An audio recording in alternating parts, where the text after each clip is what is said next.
I'm interested in your story.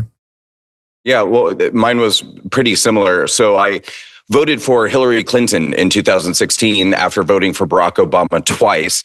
And when Trump got elected, won the election of 2016, like so many other liberals, I was shocked and confused and outraged and freaking out.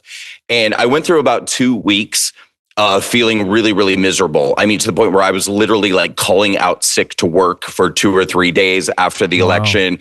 Amazing. I was miserable. Yeah, it was bad. And so my journey began not with any anticipation that I would ever be okay with Trump or his supporters. Basically, I sort of said to myself, this is going to be a long and miserable 4 years if I can't find a way to understand how this happened, because the media that I had been trusting, CNN and New York Times, MSNBC, basically guaranteed that Hillary Clinton was going to win in a landslide and that he had no chance of winning whatsoever. So I went on this journey to try to understand, how did the media get it so wrong and why would anybody vote for Donald Trump?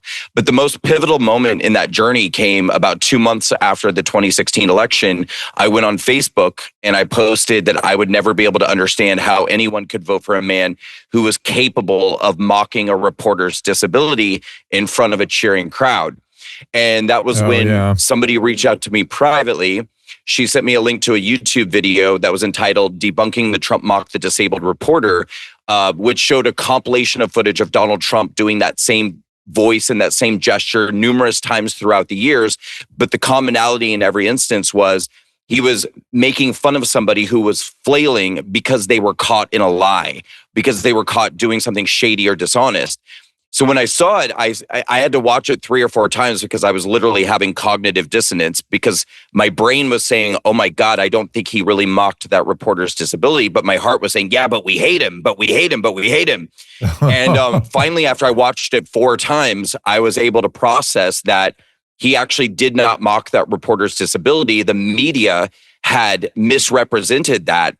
And that's what really started to expedite the rabbit hole that I was falling down of research. Basically, is the media lying to us? Are they making things up? And it took several months, but I basically realized that just about everything that I had believed, both about Donald Trump, but also about like the ideology of liberalism that I had just completely bought into without question, that I was being lied to and deceived and manipulated. And so I had to walk away from it.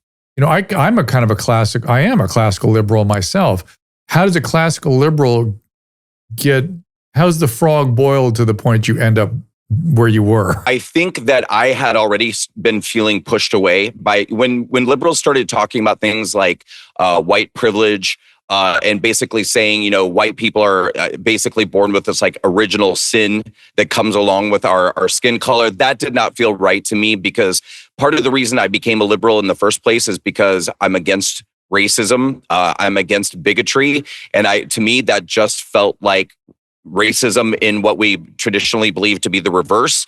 I think that demonizing white people is not better than demonizing black people. So that didn't feel good to me.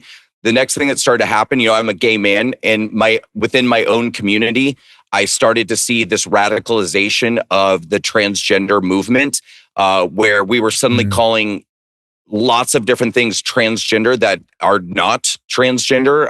And then taking it a step further, they were starting to basically, people use the term grooming, but I think telling a lot of kids and teenagers that the solution to their feelings of awkwardness, or in a lot of cases, I think autism and things like that, is that these kids are trans, or they're telling them that they have no gender. The spectrum began to just grow and grow and grow. So I was already feeling like, there was something very wrong with the state of liberalism.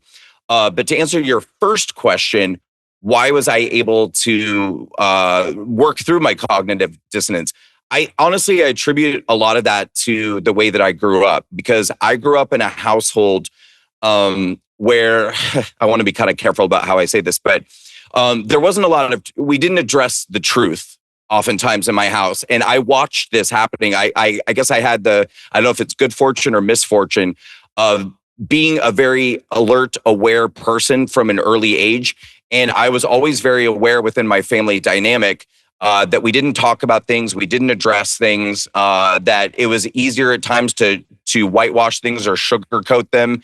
And then I watched the destruction that behavior caused. So I've always had this like irrepressible desire to deal with things honestly and to tell the truth. I believe very firmly that you can't fix things, you can't make things better until you can talk about them openly, honestly, and truthfully. So when I started to discover that we were being lied to and we were being deceived by the media, when I started Walkaway, I thought I was doing doing a good thing with good intentions. It was so threatening to so many people on the left that their knee-jerk reaction was to vilify me and demonize me rather than listening to what I was actually saying, because what I was actually saying was, hey, guys, we don't have to be afraid of Trump. And that's a good thing. Like, you don't have to love him. You don't have to support him. If you don't want to walk away from the Democratic Party, you don't have to. That's totally fine. But stop living your life in fear and terror from what this man you think he's going to do or what's going to happen, because we're being deceived. We're being lied to by the media. But I think a lot of people are addicted almost to that hatred of Donald Trump, and they can't work through that cognitive dissonance. So it's actually easier to hate me and vilify me than recognize that you don't have to be afraid of Donald Trump.